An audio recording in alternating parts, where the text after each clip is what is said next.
বৃষ্টি মুখর এই বর্ষাকালে কিভাবে আমরা আমাদের সুন্দর বাড়িটা সাজিয়ে নিলাম সেটাই আজকে আপনাদের সাথে শেয়ার করব। চলুন আমাদের সাথেই থাকবেন। अच्छा ठीक है। হ্যালো, আসসালামু আলাইকুম। কেমন আছেন সবাই? আশা করি সবাই অনেক অনেক ভালো আছেন। আলহামদুলিল্লাহ, আমরাও অনেক বেশি ভালো আছি। যারা ভিডিওটি দেখতে শুরু করেছেন, প্লিজ একটি লাইক দিয়ে ভিডিওটি না টেনে পুরো ভিডিও জুড়ে আমাদের সাথেই থাকবেন। আশা করি ভিডিওটা আপনাদের কাছে অনেক অনেক ভালো লাগবে। আজকে সারা দিন এত বেশি বৃষ্টি হচ্ছে, বৃষ্টির কারণে জনজীবন তো একদম অতিষ্ঠ হয়ে গেছে। তবে এই বর্ষণ মুখর বৃষ্টির দিনে আমরা কিভাবে আমাদের বাড়িটা সাজিয়ে নিলাম সেটা আপনাদের সাথে শেয়ার করব। প্রথমেই বলি, এত বেশি বৃষ্টি হচ্ছে যে আমাদের কাপড় চোপড় দেখেন জমতে জমতে বারান্দা ভরে গেছে। এমন মাঝে মাঝে ঝড়ো হাওয়া হচ্ছে যে এরকম ভাবে কাপড় চোপড় রাখাও যাচ্ছে না। বাতাসে কাপড় চোপড় দেখা যায় যে উড়ে যাতা অবস্থা হয়ে যাচ্ছে, ময়লা লাগার মতো স্কোপ হয়ে যাচ্ছে। তো সেটাই আজকে আমরা কিভাবে আমাদের বাড়িটা সাজাচ্ছি, চলুন সেটা আপনাদের সাথে শেয়ার করব। শুধু তো এক বারান্দার কাপড় চোপড় দেখালাম আর এক বারান্দায় চলে আসলাম। এখন কিন্তু বৃষ্টি একটু কমেছে, এই একটা সুযোগ এখন কাপড় চোপড় গুলো একটু ঘরে তোলার এবং ঘরটাকে সাজিয়ে নেওয়ার। তো আসলে কিভাবে সাজাবো সেটা তো শেয়ার করব। তার আগে কাপড়গুলো একটা একটা করে তুলে নেব, তারপরে ঘরটা আমি সাজিয়ে নেব। এই বর্ষাকালে সুন্দর করে আমার কাপড় চোপড় দিয়ে আমার ঘরটা সাজাবো। চলুন শুরু করি। প্রত্যেকের বাসায় কিন্তু একটা ঘর সাজানোর জাতীয় জায়গা আছে, সেটা হচ্ছে এরকম একটা দরজা। আর দরজার সাথে কিন্তু এরকম গামছা রাখে ঘর সাজালে কিন্তু অনেক সুন্দর হয়। মানে এটা একটা জাতীয় ঘর সাজানো বলতে পারেন। এভাবেই কিন্তু যতগুলো গামছা আছে সবগুলো গামছা এভাবে এখানে রেখে দিতে পারেন।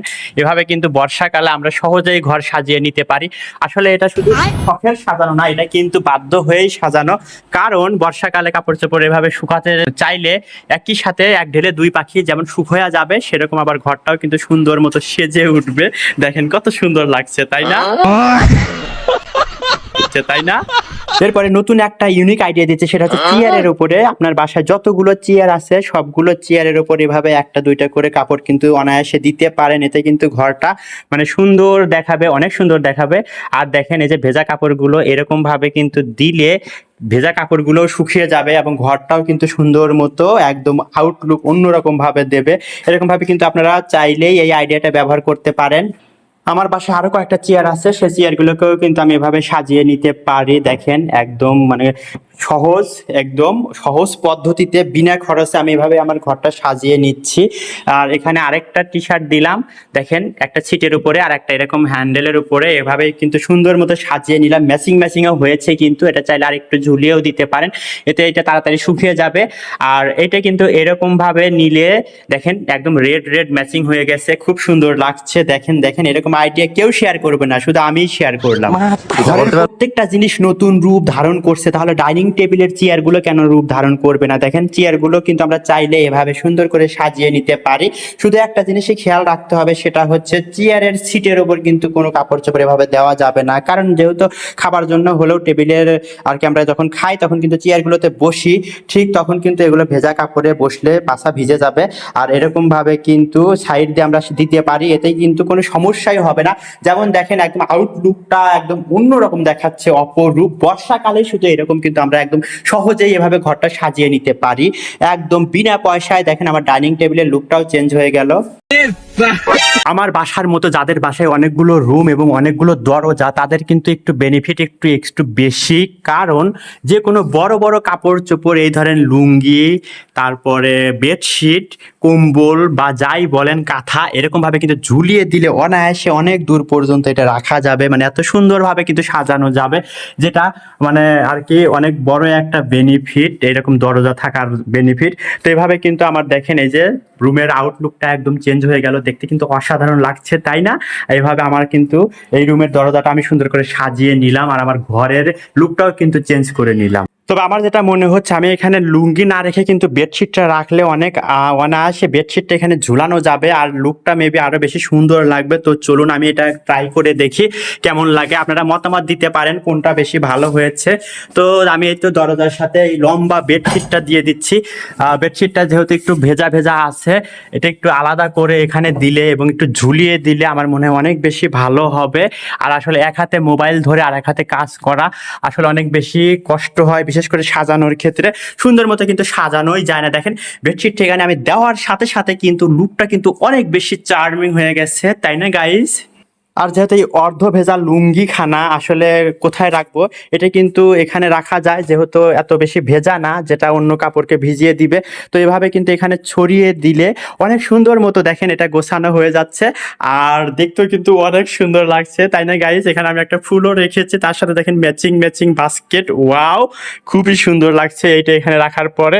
তো এরকম ঘর সাজানোর আইডিয়া কিন্তু এই প্রথম আমিই দিলাম, আমার কাছ থেকে ফ্রি ফ্রি এরকম ঘর সাজানোর আইডিয়াগুলো কিন্তু আপনারা পেয়ে যাচ্ছেন।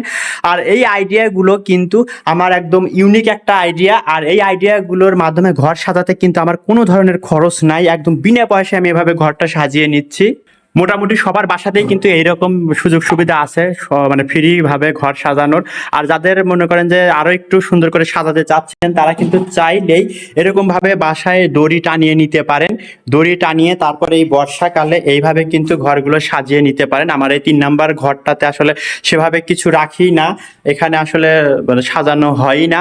তো এটাই সুযোগ এসেছে, যেহেতু বাইরে প্রচুর বৃষ্টি হচ্ছে, কাপড় চোপড়গুলো বাইরে রাখলে তো ভিজে যাওয়ারও রিস্ক থাকে। আর এই কারণে কিন্তু আমি এরকম ভাবে একটা রশি টানিয়ে নিয়ে এভাবে আমার ঘরটার লুক একদম চেঞ্জ করে ফেললাম। আপনারাও চাইলে কিন্তু এটা করে নিতে পারেন। আরো একটা ইউনিক আইডিয়া আপনাদের সাথে শেয়ার করি। আমাদের প্রায় প্রত্যেকের বাসাতে এরকম জানালার বা দরজার পর্দা আছে, পর্দা রাখার এরকম স্ট্যান্ড আছে, এবং এই স্ট্যান্ডগুলো কিন্তু আমরা চাইলেই এভাবে সুন্দর করে সাজিয়ে নিতে পারি। দেখেন একদম রেড কালারের একটা টি শার্ট ঝুলিয়ে দিয়েছি, কি সুন্দর ঝাঁকানাকা লাগছে। এটার পাশে আমি একটা ইয়েলো কালারের প্যান্ট দিচ্ছি, মনে করেন যে ব্রাজিল ব্রাজিল একটা ভাইবস আছে, যদিও ব্রাজিল হেরে গেছে। আর আসলে আমার ব্লু কালারের তেমন কোনো ড্রেস নাই, অ্যাকচুয়ালি আমি এসব আর্জেন্টিনা ব্লু কালারটা আমি ওভাবে ইউজ করি না। তো এই যে দেখেন কি সুন্দর হয়েছে, বাসা মানে দেখার মতো লাগছে। এভাবে কিন্তু আপনারা রুমটা সাজিয়ে নিতে পারেন। বর্ষাকালে এইরকম ভাবে রুম সাজালে রুমের মানে সৌন্দর্যটা কিন্তু অনেক বেশি বেড়ে যাবে, একদম ট্রেন্ডিং একটা লুক দিচ্ছে, তাই না গাইস? ঘর সাজানো আর একটা সুন্দর আইডিয়া আপনাদের সাথে শেয়ার করছি, সেটা হচ্ছে যাদের বাসায় এরকম ফ্যান আছে, আর এই বর্ষাকালে কিন্তু এত বেশি ফ্যানের দরকার হয় না, তখন কিন্তু আমরা চাইলে এই ফ্যানের উপরেও এভাবে সুন্দর করে সাজিয়ে নিতে পারি। দেখেন আমি তো এভাবে রাখতেই পারছি না, তবে আপনারা কিন্তু চাইলে অবশ্যই আগে ফ্যানটা পরিষ্কার করে নেবেন। আমার আসলে হাতে সময় কম, মানে ঝটপট আমাকে ঘরটা সাজিয়ে নিতে হবে, আমাকে অনেকগুলো কাজ করতে হবে, এই কারণে আমি কিন্তু ফ্যানটা পরিষ্কার করে নিতে পারিনি। আপনারা কিন্তু অবশ্যই আপনাদের এই ফ্যানটা পরিষ্কার করে নিয়ে তারপর এভাবে সাজাবেন, তাতে কিন্তু দেখতে অনেক বেশি ভালো লাগবে। আমি আসলে এত সুন্দরভাবে সাজাতে পারলাম না, তারপরে আমি একটু চেষ্টা করলাম আইডিয়াটা আপনাদের সাথে শেয়ার করতে। দেখেন অনেক সুন্দর লাগছে, এবং এই বাইরে যেরকম মানে বর্ষা বৃষ্টি, সেরকম একটা ভেজা কাপড় চোপড় এভাবে রাখলে কিন্তু অনেক তাড়াতাড়ি শুকিয়ে যাবে, এবং ঘরের লুকটাও কিন্তু অনেক বেশি সুন্দর হবে। তবে অবশ্যই সাবধান ছোট বাচ্চা থেকে, যেন তারা হঠাৎ করে ফ্যানের সুইচ না দেয়। এই যে ভুল করে দেখবেন ছোট বাচ্চারা যখন তখন ফ্যানের সুইচটা এরকম ভাবে টিপে দিবে, তখনই কিন্তু তখন দেখা যায় যে একটা অ্যাক্সিডেন্ট ঘটে যাবে। যেমন এই যে আমার বাসায় ছোট বাচ্চা আছে, ওর জন্য তো আমরা ঠিক মতো ঘর সাজাতেই পারি না। এই যে দেখেন এখন এসে সে সুইচটা টিপে দিল, আর এই যে একটা অ্যাক্সিডেন্ট ঘটে যাচ্ছে, দেখেন কিভাবে, মাই গড, কিভাবে এভাবেই দেখেন একটা অ্যাক্সিডেন্ট ঘটে গেল। তো অবশ্যই আপনারা কিন্তু সাবধানে থাকবেন, বাচ্চাদের কাছ থেকে অবশ্যই এই সব জিনিসগুলো একটু দূরে রাখবেন। ওরা দেখা যায় যে কথা শুনবে না, আপনার পরিষ্কার কাপড়গুলো এভাবে নোংরা হয়ে যাবে। তো কেমন লাগলো আজকের ভিডিওটি? ফানি ভিডিও, আশা করি সবার অনেক ভালো লেগেছে। যারা এখন পর্যন্ত দেখছেন কিন্তু লাইক দিতে ভুলে গেছেন, প্লিজ লাইক দিয়ে দেবেন। চ্যানেলে নতুন হয়ে থাকে চ্যানেলটা সাবস্ক্রাইব করে বন্ধু আমাদের পাশেই থাকবেন। আল্লাহ হাফেজ।